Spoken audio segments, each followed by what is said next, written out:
So everybody, welcome to the very first ever Mental Health and Spirituality Summit. I will be your host, Krista Capers.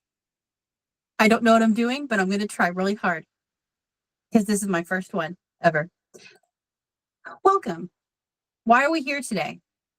Well, I have a feeling that the way things are going in our society, in our country, world, maybe, people are going to start awakening more.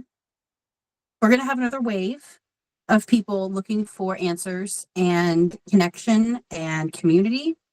So I wanted this to be something that people could watch and be like, oh, that makes sense. Oh, that's good over there. Okay. But also bridge the gap from mental health and spirituality and how they can work together to help everybody. I'm going to start by explaining what I do. So I'm Krista Capers. I'm a certified emotion code, body code, and belief code practitioner. And I'm going to explain a little bit on how, from my vantage point, how I've seen my clients have a connection with the mental health and what I do and how it kind of helps them. So that was a lot of words that didn't quite make sense. The beads were out of line, but it's fine. You got all the words, you're good. So whenever I'm in session with somebody, what I do is I find trapped emotions that are left over from the past, or maybe not so past, maybe like last week. And they're energies that you have not processed, things that you kind of just boxed away and like, I'll figure that out later. Well, later comes and you're like, what's that box? I have no idea what's in it. We're just going to leave it there because I don't know what it is. It might be scary. I'm not sure. And then life goes on and you might get to a point where, where somebody might have experienced something that doesn't quite, they don't remember what has happened, but they're feeling this emotion and they don't know why. So I will go in, I will find this emotion, I'll identify when it happened and some details pertaining to what happened. I can identify the age that you were, sometimes the people or the place that were involved. And then a lot of times memories will start coming back. And it's quite interesting whenever that happens because in sessions too, if I have a topic, for instance, somebody came to me regarding changes in their career, and they were feeling a lot of, let's see, it was vulnerability and worthlessness. And that was the only topic that we focused on. Everything though came out as being in that range of frequency emotion wise, but everything was like early 20s. And something really big happened in that client's life at that time. And it started to make a lot of sense. And even though it was something regarding career, it was actually her father that was the issue at that time. And it was male driven versus just colleague driven. And so it helps you connect the dots. So she was able to take that information and go to a psychologist or a therapist. And she really was able to kind of rewire her brain on why she felt the way she felt now. Because whenever we have things that are unprocessed from the past, they tend to light up. So if you're feeling a sense of insecurity right now, insecurity from whenever you were 3 years old might be lighting up as well. And so they all start to talk to each other, and they can kind of get unruly and manifest into not so good things. So that's one way that I can help with kind of bridging the gap between mental health and energetic healing. And well, what does energetic healing and spirituality have to do with each other exactly? Well, energetic healing does not work without belief in the self. You have to believe in yourself, and that is part of spirituality. You have to know that you have the power. I love it whenever people say, oh, it's the placebo effect. Isn't the placebo effect the most powerful form of healing, though? If you're able to give a patient a sugar pill and they think it's something that's going to cure cancer, and then the cancer shrinks, how is that not the most powerful form of medicine that we have? It's within us. We have that power. And the same thing goes with mental health. Whenever I first met with Rebecca, the ghost guide, I was in a spiral moment. I didn't know what was up or down or side to side. And I was seeing a psychologist at that time, but they did not give me enough perspective. Rebecca reminded me of how to ground so I could stop spinning, and that I had the ability. I was the problem, but I was also the solution for myself. And so spirituality is extremely important in my opinion. And you can't really have healthy mental health without some form of spirituality and self-worth and self-power, and understanding that you are part of something way bigger than just yourself, but that bigness out there is also within. So I'm going to pass the mic over to Rebecca.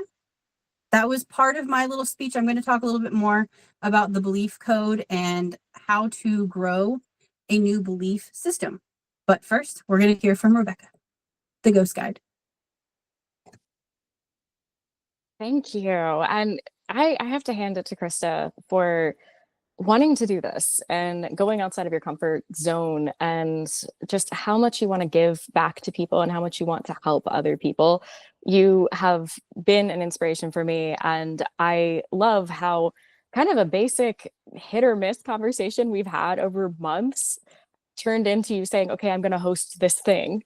And you arranged for all of these people to be here. And I'm so excited to hear what everybody has to say. And I just also want to say, Krista, I am so proud of you. I am so proud of seeing you grow over these years, and especially the amazing work that you've been doing as a practitioner, not only for me, because yes, y'all, I go and see Krista for various things having to do with various different kinds of codes, even sometimes just personal life code.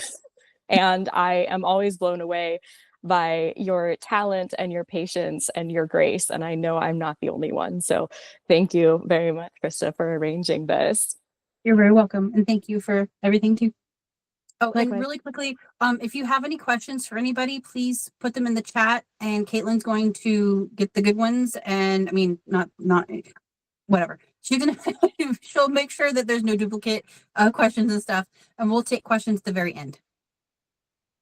Perfect. Thank you for making that. That was an important thing to say, I think. Yeah. So thank you. All right. Well, hello, everybody. I am Rebecca Carmichael. I am also known as Rebecca the Ghost Guide to the internet.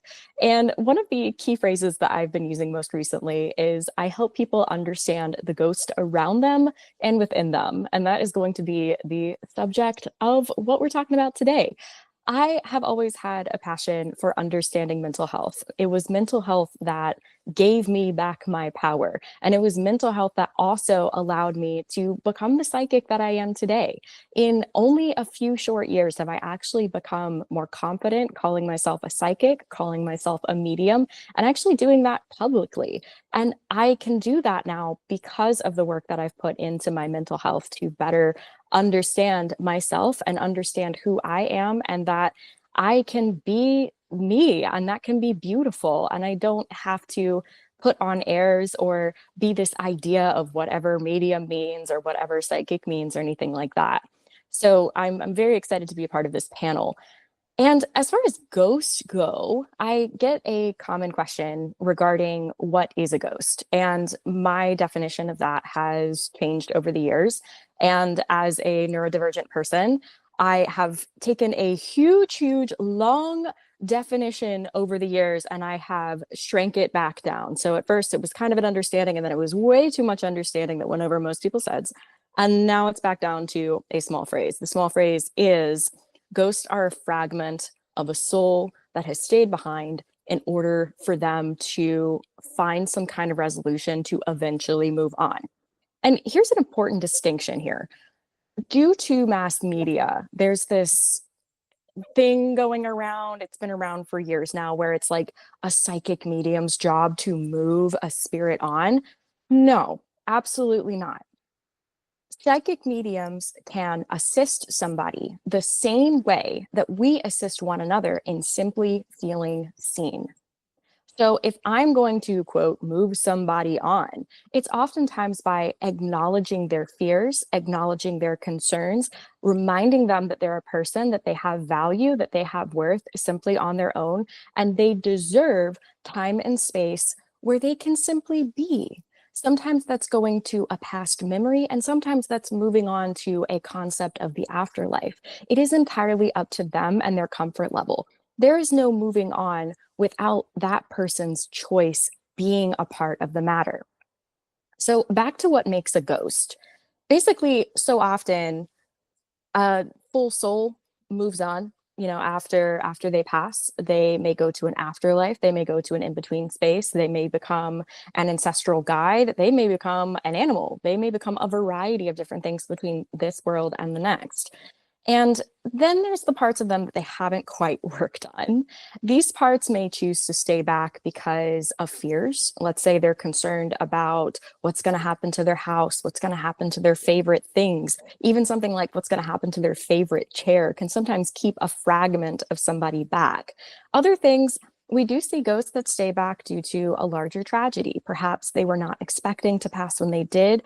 They feel a great obligation to look over their family, or maybe look over their pets or the things that they care about. And sometimes, certainly, we do see ghosts that stay back because they perhaps died at war and they're still grappling with how they passed away and how tragic that was for them. Some ghosts really just like wake up on the other side. And remember, these are fragments of a self. They wake up on the other side and they're like, oh, I know what happened. And then they look down and then there's some residue of it still there. Remember, that's the fragment. It's the part of them that really didn't want to go, the part of them that was not ready to do the work. Now, what is the work in this case? The work is making peace with what did and what did not happen when one is alive. I do have genuine concerns for the next wave of people that we are going to see enter spirit simply from old age, because a lot of the older generations were not taught to give themselves space. They came into this as a place of fear. They have to have a lot of stuff. They have to have a legacy. They have to have their children love them. They have to have their name on a building. They have to have. And because of that, so on a mass scale, I would say, and especially in Western nations, especially in the United States, a lot of these older people were not provided space and time for themselves to simply be. It was very much a go, go, go. And there's also a huge fear having to do with the afterlife based upon some major religions that are creating that fear for people. With ghosts, I do talk to some people who are genuinely concerned to move on because they don't want to go to this concept of hell. They don't want to go to, quote, the bad place. And so they think it's better to just hang out. And these are people, I've seen people different races. I've seen people different ages. Certainly sexual orientation is a huge part of this as well. Maybe people who were always told they were bad for some reason because they were poor or they were in debt. Anybody who is living in some kind of great shame brought upon something that is unresolved, is that fragment that stays behind. And so really, while I am known as Rebecca the Ghost Guide and I want to talk to ghosts and I want to understand them, I also want to be a part of something that encourages people to give people the time and space while they're still alive, so that they don't feel that shame, that concern, that fear that keeps them here. So it's kind of an ironic thing that I'm like, I love talking to ghosts. I also want to be a part of the movement that creates less ghosts.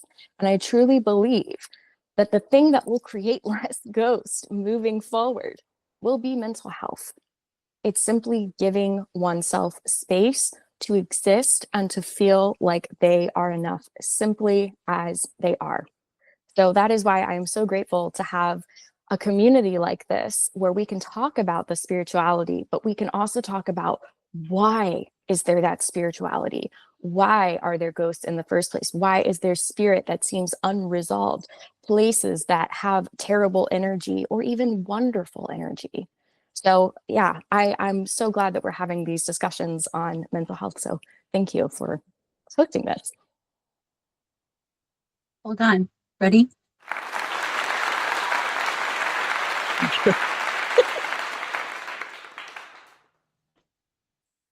So that's the cheesiness that I was talking about. I think it's great because you can't hear everybody clapping, and it's an applause. But yes, if you of course don't know how to get a hold of Rebecca, here's her website. And you can join Patreon if you're not already on there. But thank you very much, Rebecca. Okay, up next, Katie Junovic. Katie is a licensed therapist in New York, and she's going to talk about how her intuition helps her with her clients. Did I unmute successfully? I did. Yes. I see it. Okay. You were talking about singing earlier, and I said, "Oh, don't worry, Krista. I wore my Stevie Nicks sweatshirt," and then wondered why nobody heard me. And I'm on my gaming headset, of which I did not realize that I was muted. So now I'm not.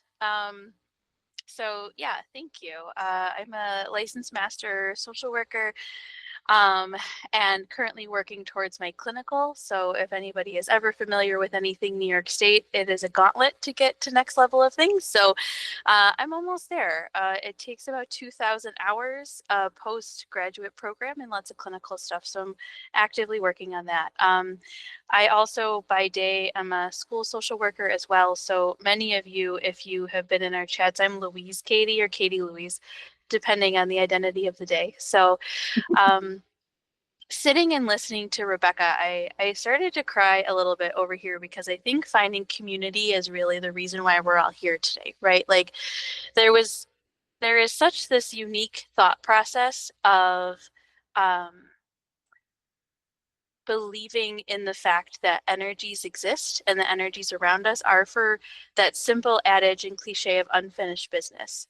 And I had always thought about, as I sit with my clients, who is surrounding them without asking them, because a few of them are not open to spirituality just yet, but really looking at who is around them that's supporting them or holding them down.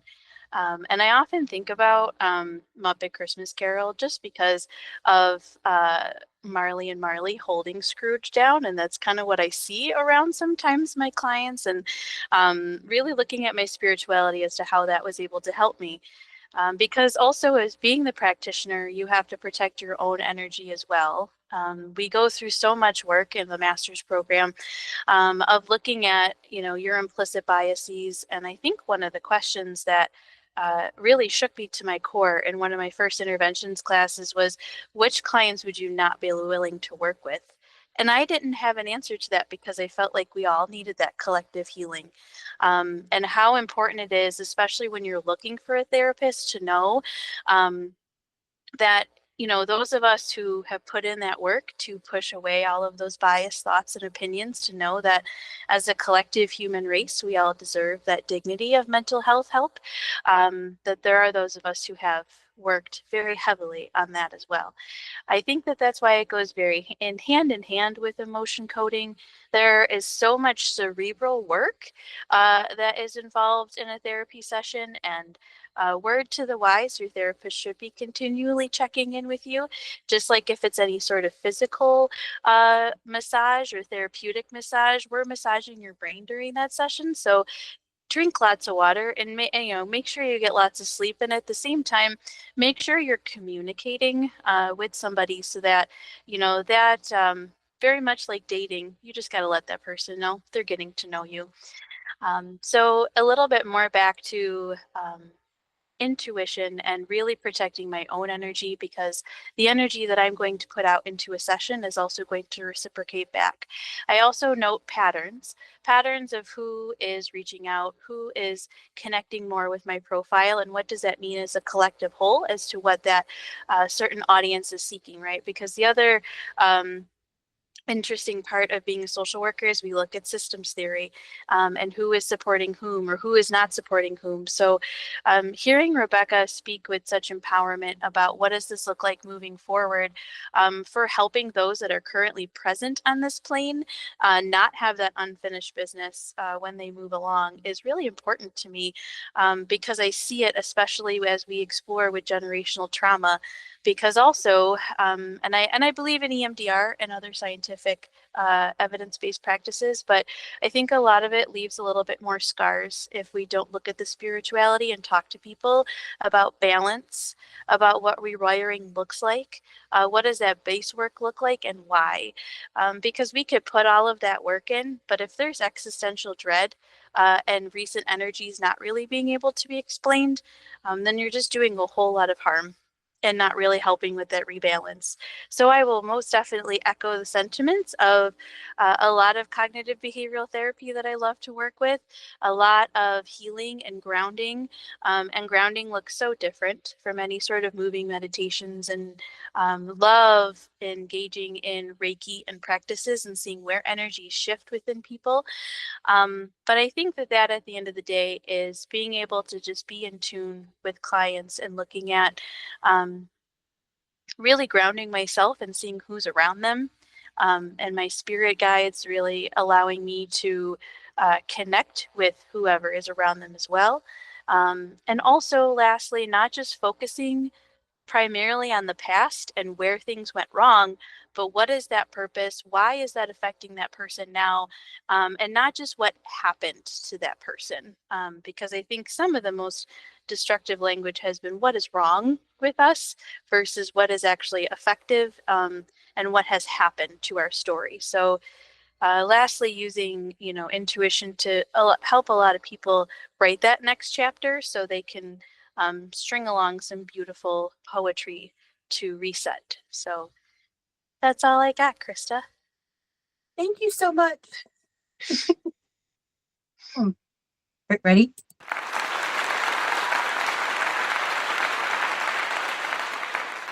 And if you happen to be lucky enough to be in the state of New York and you'd like to hire, or I guess it'd be hire, Katie as your therapist, you can reach her at her email here on the screen. Okay, up next, we have Marlene Call. And Marlene is kind of a superhero. She's all the things that you could possibly be. Okay. You see all those numbers, see the alphabet behind her name. There you go. So take it away, Marlene. Oh, hello, I am Marlene. I do have a little bit of an alphabet going on, and my background, just if you will, I've been a nurse for 17 years, and I started out in pediatric oncology. For the last 8 years, I've been formally trained in doing energy work, but I started doing it as a child intuitively. And so my kind of goal for you all today in my very short amount of time is for us to look at the intersectionality between mental health and energy and physical health, because it also all comes together. And I have found a lot of work, not just in nursing, but in energy work, and when it's all started coming together, how deeply connected everything is. And a lot of our unresolved physical ailments can have roots in emotional or traumatic or energetic imbalances. So some of the things I've seen when I've been working on folks for different energy issues is I end up getting people oftentimes not because they believe in energy work, but because they're absolutely desperate. There's nothing else has worked. And so they end up coming to me, and I end up working with them. And what I did not know was happening before, but do now, is I would do energy work on someone and I would get messages or words that would pop into my head. And it really aligns with a lot of the work that you can find by different authors. Like there's a book called The Body Keeps the Score that's excellent.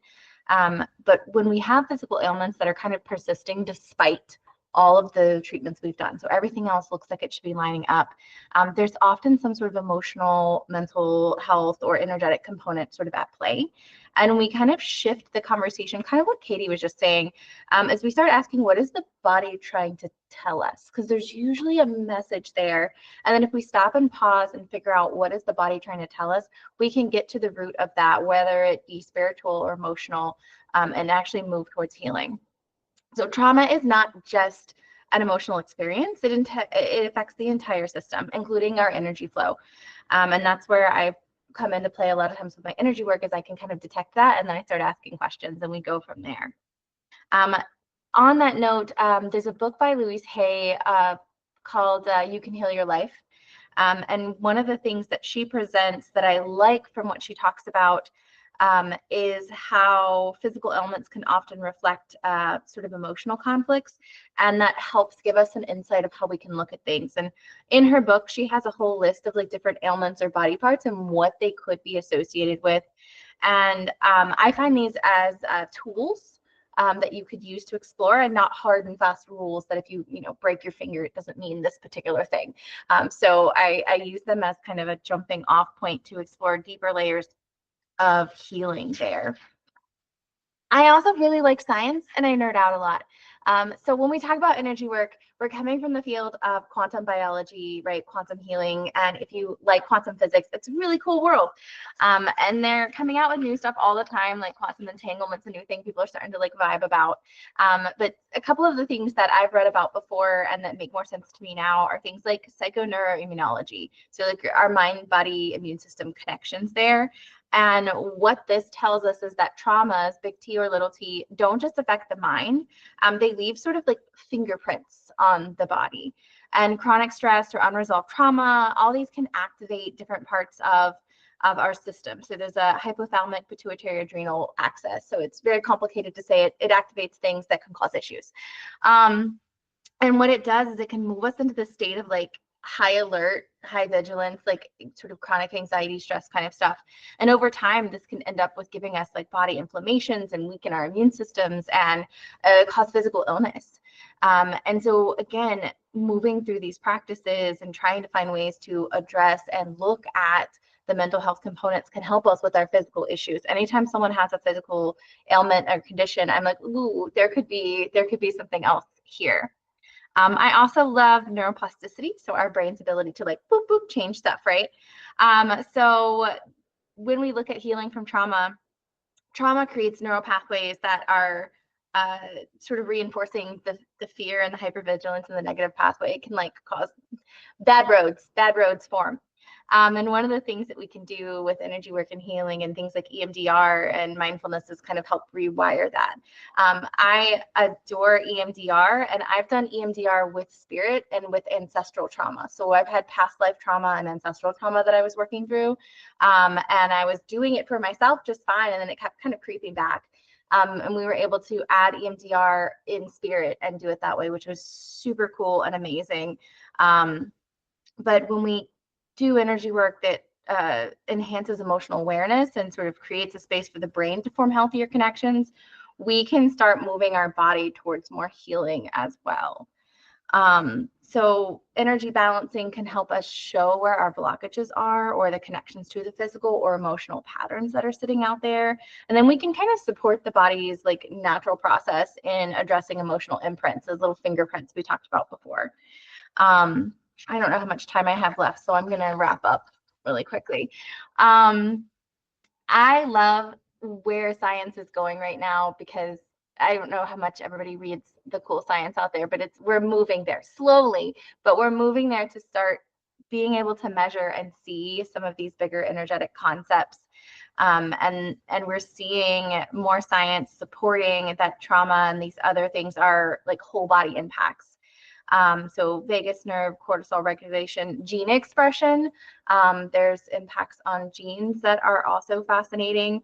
I think it's dealing with the gene expression when we experience certain trauma. So we have adverse childhood experiences scales and things like that. And they can sort of turn genes on that maybe wouldn't have otherwise kind of clicked on, which is where we can see some of those other things going on. And we have the opportunity with energy work combined with therapy and taking care of your mental health and spirituality to like heal these things and move us back to a state of wholeness. I like the combination of modern medicine with mental health, with energy work to create the holistic picture of healing. My goal here is more just our bodies hold a lot of wisdom, and I want us to remember that when we start addressing physical, emotional, and energetic layers together, we can reach this profound transformation towards wholeness and well-being. So whether it's energy work or therapy or just asking new questions, healing starts beginning when we start really just listening to our bodies and what our bodies are trying to tell us, and then making a movement towards that. So there, I'll stop there. Thank you so much, Marlene. You are a magical human, and we do a lot of the same things, but in very different ways. And I love the fact that there is no right way and no, I mean, there might be some wrong ways, but there's no like one way of doing energy healing. I mean, there's people that do it naturally. There's people that need a little bit of like direction. And I needed a program that had things in a very, you know, like list kind of way. So it's just so cool to see how other people do things, but it's like we all kind of end up in the same, like, oh yeah, that's so cool, I do that too. So yeah, thank you so much. And if anybody would like to book with Marlene, her website is here, and I would highly recommend. So let's see, I think, am I next again? I am. Okay. Yes. So for this, I'm just going to go over what a belief system is. And I'm going to offer some kind of worksheets. And to get those, you can go to my website and then or to my group. They're in my Facebook group. I know that Facebook is a little bit, we have some feelings about Facebook right now, but it's just where we are right now. And the files are under the file thing in my group. And to get to my group, you can go through my website and there's a little icon to join that if you are not already in there. So reclaiming a belief system. This is one of the worksheets that are in the 2 files that I found. This is not mine. I found this from joinmentallyfit.com. The internet is lovely. The internet has lots of resources for you out there. And in this situation, what they explain is basically to document how you're feeling and document the emotions that you're feeling. And at the end of the week, you can, or end of the writing activity, you might be able to sum up what you're actually feeling into a smaller little nugget of words. And so, for instance, here it says, I am not good enough. That's a very common one that I find. But the way that these come out, so these are the notes from a belief system that I took away from myself, self-esteem. There's probably more, but we'll get to that. Whenever I'm disassembling a belief system, I always start with the top of the system and then I work my way down to uncover it. But then whenever we are going to release everything, we actually release the leaves of the belief system before we start with the basic, like all the other things. Belief systems, they have a lot of things that are, it's like an onion. There's a core and there's many, many layers on the outside. So a lot of times I hear about, people talk about how your limiting beliefs, that's only part of it. The limiting beliefs are the trunk of the tree. So what's feeding the limiting beliefs though? There's something underneath it that is kind of feeding everything else. And if you don't eradicate that core, the root system perhaps, or even the dirt that's feeding the roots, then that can it can come back and it will kind of regenerate in some way. So either whether you do it with me or not, because I can help with uncovering these belief systems. They're kind of intense, I won't lie, because it's you're using every part of the emotion code process. You're using belief system, body code, and the emotion code. And so that it can take a little bit of time and it can be a lot, but it's very profound because you're all of a sudden, it's like there's this little radio that's in the back of your head that just shuts off and you're able to just kind of think freely and create your own. So this is a little worksheet that I made. Once you have uncovered the negative parts of a belief system for yourself, then you can start to grow your own. And I would say start from the bottom up. Plant the seed first. What do you want to have as your core identity? It could be I am loved. That's it. I am loved, or I love and I am loved. That can be like the core. And then what could feed that? I'm a good person. And then what could feed that? People respect me. I am taken seriously. It could be a lot of different things. And by all means, write it in pencil. So that way, if you need to move something up or down, you can. If you want to change it, you can. That is kind of the magical part of having a little bit of control over creating a belief system consciously is, oh, that one's not serving me. That part is not serving me well. I'm going to get rid of that one and I'm going to replace it with this one because it has so much more sparkle. So this little form here can be found on my group in the files. And now I made my own slide. Here's my website. So you can find me at lifeatlashealing.com. But up next, we have Rebecca Jane. And don't worry, I know Rebecca Jane is very, very busy. Rebecca Jane, she's a psychic medium, spiritual growth leader, founder of the Temple of Chaos, but also our beloved weirdo. She is self-proclaimed weirdo, and we love her. She could not be here physically because Rebecca Jane is moving out of Texas right now. So I want everybody to take 10 seconds, and I want you to kind of make some energy, and I want you to just be like, send it off to Rebecca Jane right now, because Rebecca Jane probably needs that. So we love her, and I'm so glad that she's going to be on the road, hopefully tomorrow. Okay, so we have this lovely video. I am so from honored Becca. and excited to make this video for you today because it is one of my favorite topics. This is a topic that I talk and I preach and I harp on all of the time because this is the one thing. If I could give you one thing that I could guarantee would change your life, it would be this.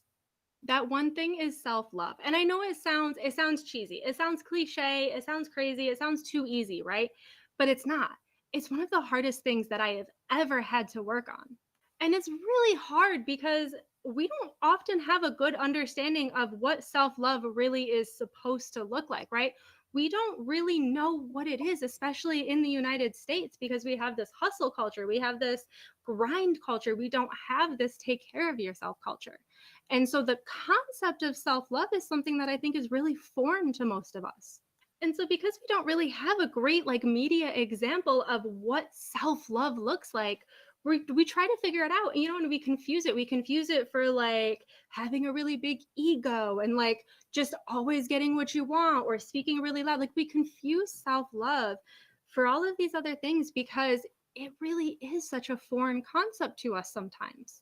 But the thing is that's not what it looked like at all to me. And for a really long time, I didn't know what to do with that. And at first you think, okay, well, self-love, kind of like self-care, I'm taking bubble baths and I'm relaxing and I'm taking care of myself. I'm doing the self-care things because I do want to love myself. But do I really love myself? What does that look like? Because self-care didn't feel like love. Self-care felt like bare minimum.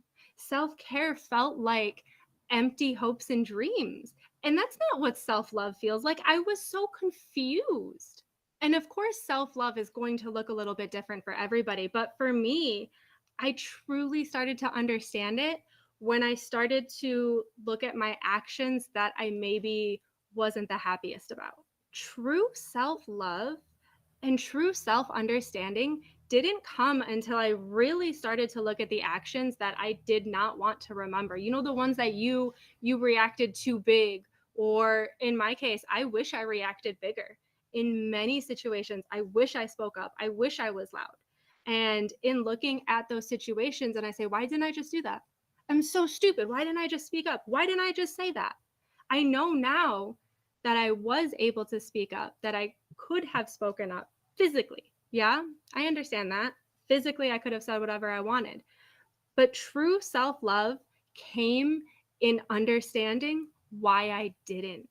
It wasn't until I looked at those shadow parts, those parts of my past, of my history, of myself that I don't want to look at, those parts that I push into the shadows. It wasn't until I started to look at them, and I looked at them with my human adult brain, the brain that I have right now, not the brain that I had in the situation, not the lymphatic responses, not the nervous responses, not the fight or flight responses that I had in that situation. I look at myself now and I say, wow, you survived that. And I don't say, wow, you didn't speak up. You could have spoken up. You could have done anything. I say, wow, you survived that. And as you can see, loving yourself is a process. It is something that you learn to do and you invest in and you develop for your entire life. You learn about yourself. You learn about why you made the decisions you made, who you are as a person, as a human, as a spiritual being, as a soul, the community that surrounds you, the energy that you draw in.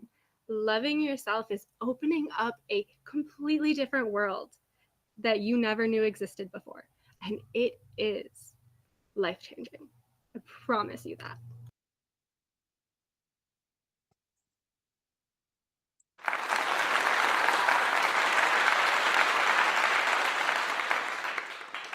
Thank you, Rebecca Jane. I hope that you watch this at some point.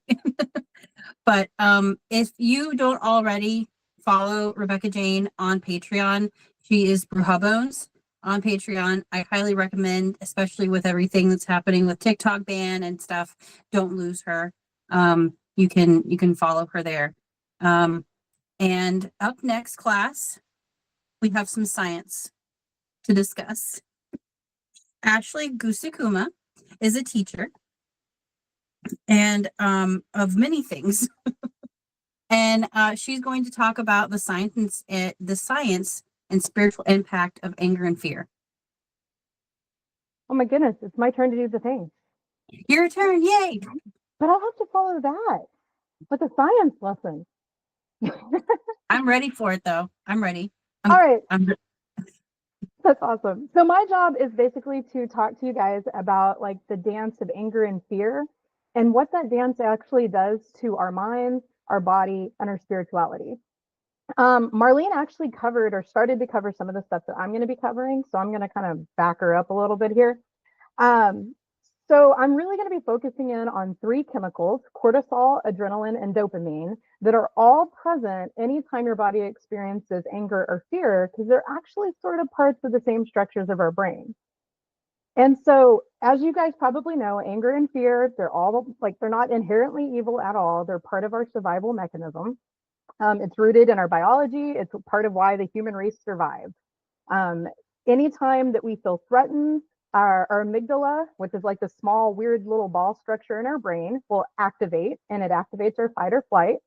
And basically, that will trigger your hypothalamus to just start dumping these stress hormones like adrenaline and cortisol.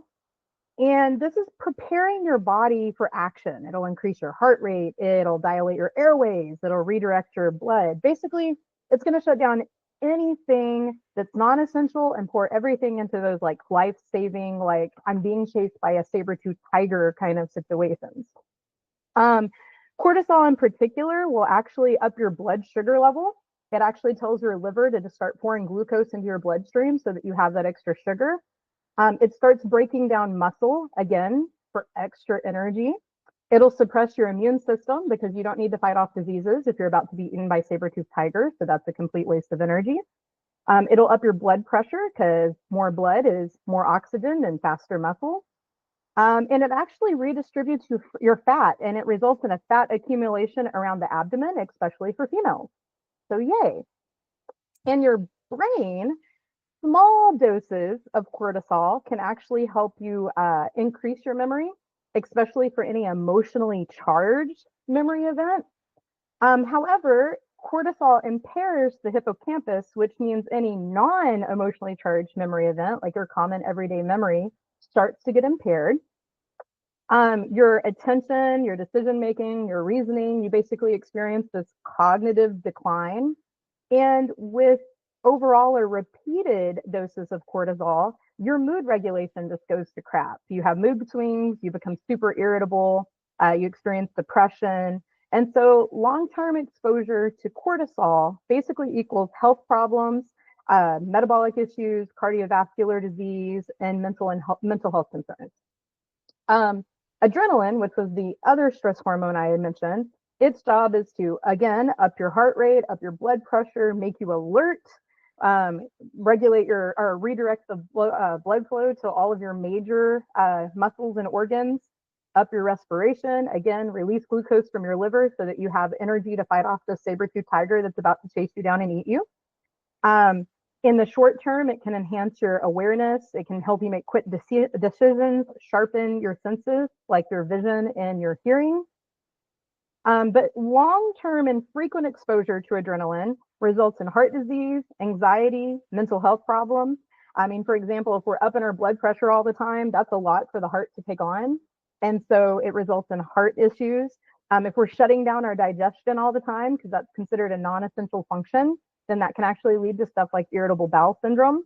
If we're upping our alertness all the time, we're going to have sleep issues and we're going to have weaker immune systems. And so we're going to get sick more often. So it's kind of all in moderation when we're talking about this. Anger specifically often involves activity in your prefrontal cortex, and that results in heightened dopamine levels, and that's probably a chemical I don't have to go into too much detail for. I didn't write anything out for that. Most people know dopamine is feel good. Okay. And when you feel good, you get this sense of power and righteousness. And fear, on the other hand, is going to activate your alarm system, which will bypass rational thought and kind of make you think about more immediate survival. And as I said, chronic activation of either of these symptoms is not a good thing. We're talking, it'll break down the body, it breaks down the mind. It's just not great. So that was kind of the basics of the chemistry lesson, so that you guys know the chemicals as I kind of talk about them through the remainder of my little talk here.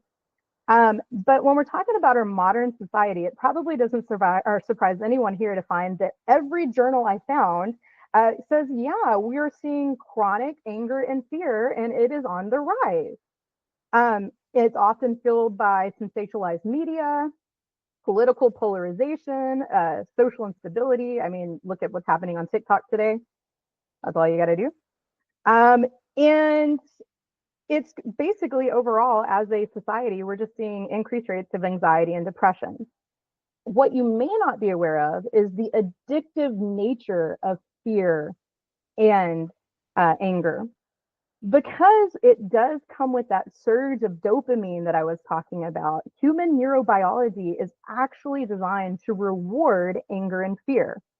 In the heat of the moment, anger can feel really good and satisfying. Like I said before, it kind of bypasses our moral reasoning, our rational controls. It comes from the limbic system. It's very primal. And it does come with that dose of adrenaline, just like gambling, extreme sports, anything that comes with that dose of adrenaline is going to want you to kind of seek it out again. Being the nerdy scientist that I am, I actually found a research study done in 1996 on rats that actually showed that when they had one rat attack another, the aggressive rat showed a dopamine increase of 30 to 40% in the brain by becoming angry and aggressive. But what I didn't get, or at first it just blew my mind, is that the rat that was threatened, the one that was afraid, showed double that dopamine increase. That's why things like roller coasters and, getting the crap scared out of you, haunted houses, that sort of thing is so addicting, because it comes with double the dopamine, dose that you would get if you were just, angry, so to speak. Psychologically, fear and anger basically feeds ego frailty. It's kind of a way to hide weakness and insecurity and give you a temporary sense of power because you're not scared, you're angry, and it's also a way to avoid emotions. So all the therapists in the room can kind of back me up. It's some individuals who come from chaotic environments. Anger is just kind of an area where they're comfortable. And so it kind of works really well in that way as far as becoming addictive. Now, the role of social media is currently playing in our society is really contributing to this. And our algorithms that we have are actually designed to kind of prioritize making sure you get things that you're looking at. And since these are addictive kind of clickbait items on social media, it will feed you what you want, which basically results in further polarization. If you guys know anything about groups that get together, they tend to like polarize their views even further than they used to before they found their like group that was with them. And the constant division amongst groups can, of course, again, lead to even more anger and fear. So it's kind of like this really interesting feedback loop that's occurring on our social media that's increasing the likelihood of anger and fear. As far as spirituality goes, anger and fear can not only affect our mental and physical health, but it can sever our spiritual connections as well. And this is this doesn't matter what spiritual tradition you follow, this is worldwide. The emotions are associated with, I guess you would say, things that are considered barriers to concepts like enlightenment, compassion, divine communication. Fear specifically shrinks your sense of possibilities. When you're afraid, you don't think things are as possible as you did before you were afraid. And anger basically narrows your focus to things that are, it takes your focus away from things that are pro-social and focuses them on things that are like self-justification and retribution and revenge and things that are not exactly considered, enlightened, regardless of what spiritual path you're going down. And from a neurological sense, the prefrontal cortex, and this is kind of what Marlene was talking about, the prefrontal cortex can actually be completely rewired by anger and fear to not only seek out more anger and fear, but notice more anger and fear, become hyper aware of anger and fear, see things that make you angry and afraid, even when they're not necessarily there. And unfortunately, that is the same area of our brain that is responsible for empathy and higher levels of reasoning and the things that we really value in our spiritual lives. And so I kind of came up with a few suggestions here on how we can work to decrease anger and fear in our lives and how we can work with dealing with individuals who are angry or afraid. And one of the biggest ones I came up with has actually been covered quite a bit is it was offering connections, that whole sense of community, the community engagement, because isolation does amplify fear and anger. Building supportive communities like this one, whether in spiritual groups, volunteer work, social organizations, any of these kind of pro-social groups and communities really tend to counteract the emotions of being afraid. Also, any kind of mindful work is really beneficial to like short circuit that fight or flight response and try to return your brain to kind of a sense of reasoning. Anything from meditation to yoga to Reiki work, anything that's really going to like just try to calm that primal part of your brain back down and get you out of that dopamine hit, get you out of that like non-reasoning brain part where you can actually start to think rationally again, can really help. So when you're dealing with others who are angry, it's really important that you don't become angry back, that you model that calmness, that if they're yelling at you, you keep them, an even tone as much as you can. It has been shown in research that your calm behavior can result in someone else being calm. I can tell you just by being a high school teacher, if you're getting yelled at by a parent, you just talk quieter. And then that parent will automatically start toning it down. You really kind of try to promote problem solving over blaming. That's a really big one. So a big group getting together and sitting down and just talking about who to blame and who's at fault for this is absolutely useless. It's going to do nothing but promote fear and anger. Rather, we should focus those groups and try to come up with problem solving. And of course, I used to be a therapist, so I also have to throw, psychotherapy in there. Cognitive behavioral therapy is amazing anger management tools. I tell my students all the time, especially my psychology students, even psychologists need psychiatry, you need therapy. Even therapists have to have a therapist. And so highly recommend that, because not only can you get treatment for the anger management or the fear management, we can also look for any underlying issues such as depression, anxiety, PTSD, anything that might be triggering that you're not aware of. And that's kind of all I have. Just one of those things where, you know, to quote Rebecca and the whole understanding fights fear that she likes in, it's kind of like just letting you guys know that if you kind of know what's going on chemically in your brain, it really might not be you personally. It really just might be these weird chemicals floating in your brain that's causing that response, but then you can rationally work to get over that. And that's Thank you all I so have. much, Ashley. Thank you so much, because You I can think tell I was that nervous. you did so good. I feel like it's such an important topic because a lot of people have family members they've lost to anger, especially over the past, I don't even know how many years now. What, where are we at? And it's just, I'm trying myself to just look at those people with compassion because they're sick. They have an issue, that they have an addiction, and it is unfortunately not something that is something you could take away from them, like drugs or something. It is something in here, and it's very hard to reach people And that I are mean, in that kind of spiral.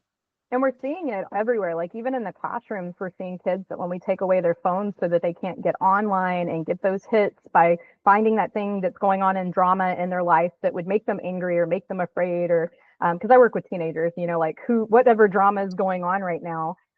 If we take away their phones and stuff, they have basic withdrawal symptoms because they can't get in there and get into whatever fight or flight situation that they need that extra hit for. Definitely. Thank you very much, Ashley.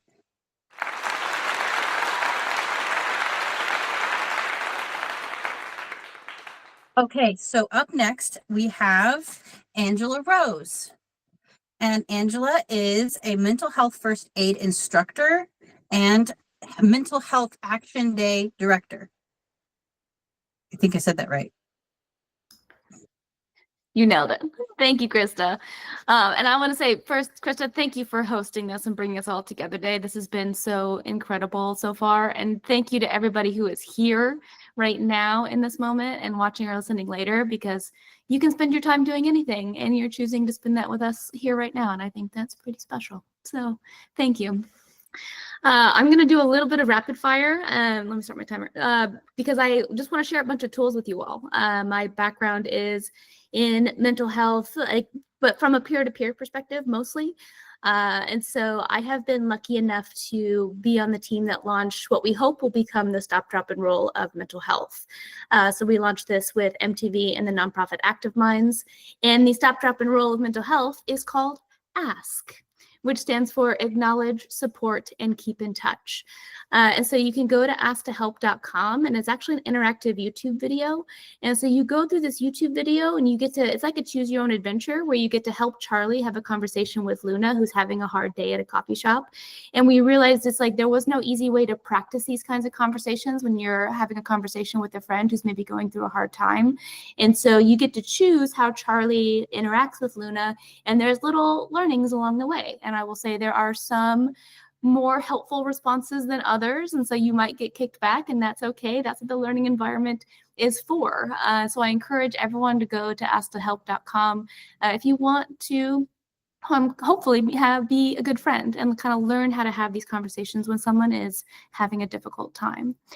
Now, the next program I love, which is called Mental Health First Aid. And so I didn't know this program existed until I got certified in it, but it's basically like a first aid, but for mental health. And so at the very core level of it is we teach you how to properly assess for potential mental unwellness. And then how do you properly approach someone? How do you properly recognize the signs and symptoms of a potential mental unwellness? And then how do you properly de-escalate from a potential crisis? But then also, how do you properly escalate to a professional? And so it is a full day program, but it is all accredited by the National Council of Mental Wellbeing. And once you get that certification, you are a certified mental health first aider for 3 years. So I have found the program to be incredibly helpful because even though I have always had the best intentions and I have wanted to help my friends, having gone through that training, I realized after that there were certain ways that I was approaching conversations that were actually more unhelpful than I anticipated. And so I just find it to be a really good tactical toolkit for you to help your friends, peers, coworkers, children, family members, like whoever might be in your circle, to support them in a healthy and productive way. I will also say, though, if you choose to get that certification, you're never required to use it. So it's not like you're an obligatory Batman, right? Or you're walking around where you have to go fight the good fight. It's like throughout the whole program, we talk about how important it is to recognize your own capacity and your bandwidth, because if you are not in a place to have some of these hard conversations, then it could potentially become very unhelpful for both you and or them. So just keep that in mind. I'm happy to answer any questions. I also love that this summit today has become very sciencey. I love science. I'm a science nerd. So I'm actually going to take that lead and talk a little bit about the brain too, because I also like to I like to talk about mental health also as brain care and mental wellness, because our brain is like this cute little pet that thinks it's in charge, right? And it will sometimes try to take the lead, but it does need to be managed. And I don't know about any of you, but sometimes my brain can be kind of a jerk, right? And it's like sometimes you can get some of that negative self-talk, you can get some of that imposter syndrome, and then you're like start to feel bad about yourself. But think about too, you wouldn't let a friend talk to you the way that your brain talks to you sometimes. Not cool, brain. And so, like, I'll share too. Some of you may have heard this story before, but when I first was told, oh, you should start meditating, which please don't should on people. But like, oh, you should meditate. So then I tried to meditate and I found it to be so stressful, because when I tried to quiet my brain, of course, I gave space to even more negative self-talk. And so I just found it incredibly unhelpful for me. Now I have continued that practice and I've actually gone back to it, but it's something I stopped recommending to folks until I kind of know them a little bit better, because it's just not a blanket fix it all. And that actually might not be a good thing for somebody to dive right into. And so just being really aware and also always discern for yourself, like what is the right potential tool for somebody. Also, sometimes people don't want advice and they just want reassurance and information, right? Like I think we're in a culture where we're so quick to provide advice and provide like a solution. And sometimes the best thing you can say is like, yeah, that sucks. Full stop. That might be all someone needs to hear to be seen and validated. It's like, yeah, it does suck. You know what I mean? And so like holding that space for folks and letting them kind of help you. But going back quickly to the brain, because my gosh, time flies. Also take a good look at your morning routine. Like how you start your day can truly like set you up for the rest of the day. And now I used to be like this. I used to be someone that like as soon as I woke up, I would turn around and grab my phone. Right. But now they've done some of the science research on it. And what's happening is that when you do that, you're actually jumpstarting your brain from like the theta alpha waves all the way up. And so you're basically setting your brain up to be in dopamine seeking mode for the rest of the day. And then with that also, like what happens when you look at your phone, one of the first things you see is something bad in the news. Shocking. Like how often do you see something bad in the news? Right. So then now that can also set you off in a tailspin for the rest of the day. So consider an alternative way to wake your brain up. What I like to do, and I'm trying to get back into the practice, is waking up and then doing morning pages. Right. So just 3 pages of stream of consciousness when I'm in that theta state, just waking up, just write. And it's a really beautiful way to understand where your thoughts and brain is at, but then also you're not kind of jumpstarting your brain into dopamine seeking mode right away. That's it. I'll end with 2 more. Self-care. Like self-care is not selfish. And I love what Rebecca said about self-love, but self-care is really important. But also self-care isn't all breath work and happy hours. Sometimes self-care is cleaning the toilet. Sometimes self-care is making that phone call that you've been really dreading and you don't want to do, and it's not going to feel good in the moment that you're doing it, but your future self is going to be so relieved that you did. So that is also part of that self-care. And then just a fun one that I'm going to throw in, and also look at your phone and your notifications. There's a great article that I can share later. And then to tie this back to spirituality is like, because sometimes I'm like too human. I'm so human that I forget I have like spiritual tools. And this is a tip that I found from someone on Instagram, Selena Rosso. She's great. But she's like, if you need a break, go take a walk outside and talk to your spirit guides, but like talk out loud to them. And like, but if you are in a place where like, I can't just go walk around the seats talking to myself, people are going to think I'm like woo woo. Like, put your headphones in. No one's going to know that you're not talking to somebody on the phone. Right? No one's gonna know, right? And so that can be a good way to build your connection with your with your spirit guides too. Is like you're out, you're walking, you're talking. So I will end there. Thank you all. Thanks for being here. Thank you, Angela. And if anybody is interested in being certified in the mental health first aid, follow my group, because I'm thinking that soon Angela and I are gonna be doing something there. We just have to get enough people. So I think it's 10. Do we have to have 10 people? Or is it Actually, minimum 5. So there's a 5? Okay. minimum of 5, maximum Okay. of 30. So I think we can do it. Okay. Okay. So at least 5 people will need to sign up for that. So just stay tuned on my group, and we're gonna do it, because we got to do it. But here you go.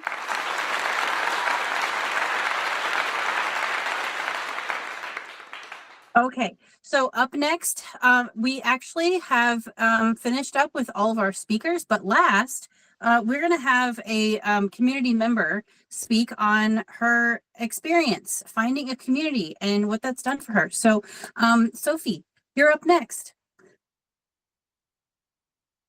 Hi. Yeah, I was gonna say I'm not an expert on any of this, but I have my story to offer. So And we're happy to have you here. So thank you for volunteering. I have pretty much seen the world differently than most people my whole life. I've had an extremely hard time fitting in anywhere as a result. So when I was 16 years old and I found spiritual mentors who actually listened to my thoughts and ideas, showed me respect and cared about me, I was absolutely over the moon. I was elated that I had finally found a place I fit in, and that I would finally have like-minded community to support me and help me grow in my newfound religion. Aside from that, my new spiritual teachers were also very level-headed and convinced me to go deeper on my mental health journey, as they were worried about my current mental state at the time, which was frankly quite bleak. I was not well. So I did. I attended weekly therapy as well as weekly witchcraft lessons from these people. And I thrived. I began growing. My mentor's level-headed approach to the spiritual world also helped me stay grounded in what beliefs aligned with me and what didn't. I was really excited about the new world that had opened up in front of me, and I went looking for more spiritually aligned friends. Unfortunately, I soon learned that not everyone was as welcoming and kind as my newfound witchy family, and sadly, many of the people I met along my path were incredibly toxic. They had jumped into witchcraft, paganism, and New Age spirituality without ever addressing their traumas or deconstructing from their previous religions. It became clear that the spirituality to them was the answer to everything, and they felt no need for personal introspection. Many of the people who I was coming into contact with believed they were on a higher level than me, and so as a result, they would bully me. They would harass me and heckle me for the way that I did things. So I withdrew. I withdrew from that community entirely. I practiced on my own, along with the very small group of friends that I had connected with. But unfortunately, a few years later, the main mentor of the two passed away suddenly. And his wife, who was my other advisor, withdrew. She has actually never fully recovered from that, and she pushed us all away. So then I was left entirely without a spiritual community. And I just lived my life and went on. I went to therapy and took care of my other needs, but I didn't grow spiritually at all at that point because I didn't have an aligned place to do it. Then a few years later, actually a few decades later, enters TikTok. And I did stay far away from witch talk initially due to the aforementioned reasons. Which, if you've ever been on TikTok, is actually a really good idea. But eventually the algorithm picked up on who I was and started showing me psychics. I'm quick to dismiss people, or I was back then, I am not anymore, quick to dismiss people who are psychic, who claim to be psychic, but these psychics were telling everyone that everyone was psychic. It wasn't just them. You didn't have to come to them for help, and they could help you grow your abilities. I couldn't afford the classes they had, but I did start working on it. I started doing everything I could to strengthen my abilities on my own. And eventually I was able to book a consultation with Rebecca the Ghost Guide. After talking to Rebecca and receiving some very helpful advice from her, I realized I was going to require the assistance of others if I wanted to go any further. I'd already been taking her classes through Patreon, but I was only getting so far in my development on my own. So I knew she ran an online spiritual community, as did a couple of her colleagues. So with the hope that there would be even more spiritually grounded people in these groups, I went all in and joined what are technically 3 separate communities, even though they all contain basically the same people. In these communities, I finally found my solace. Everyone has been so warming and welcoming. They're more than happy to help and answer any questions I have. They didn't get carried away by like flights of fancy about all the woo-woo stuff they encountered, and they take a very logical approach to it all. They check in with each other, they listen and offer help when it's appropriate. They're gentle with one another. It's a stark contrast to what I had previously experienced in other spiritual spaces. It was everything that I could have possibly dreamed of and more. I have finally found the spiritual community that I was looking for, and it only took me 30 years. With their help and encouragement, I've discovered that I actually do have most of the clairsenses naturally. They were just muted.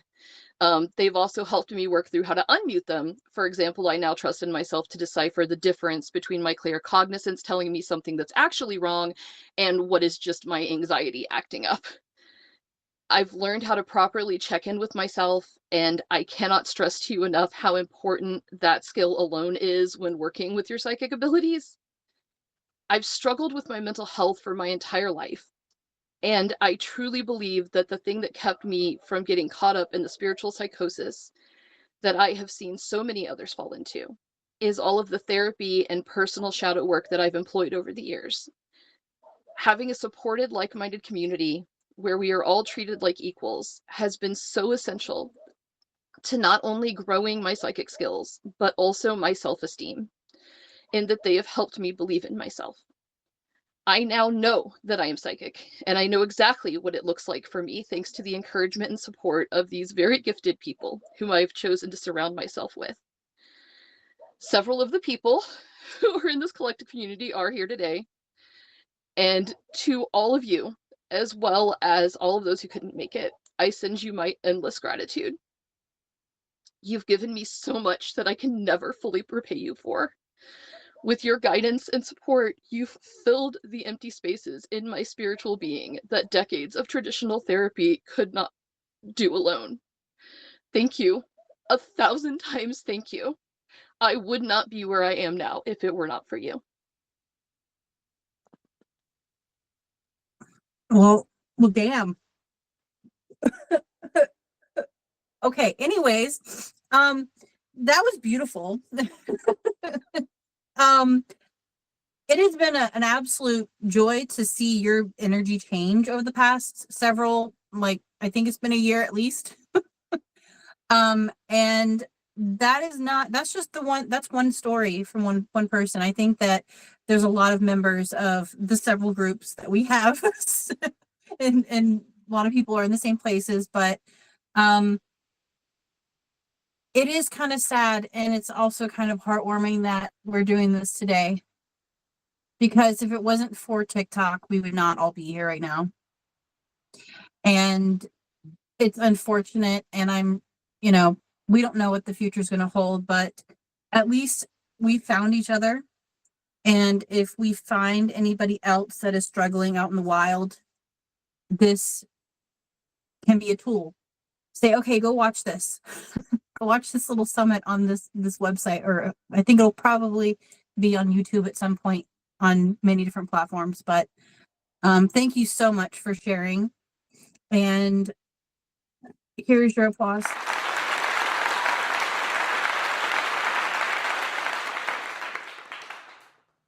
Okay, so next is questions. So anybody have any questions? Wait, Caitlin, did you see any questions from the chat that were kind of there?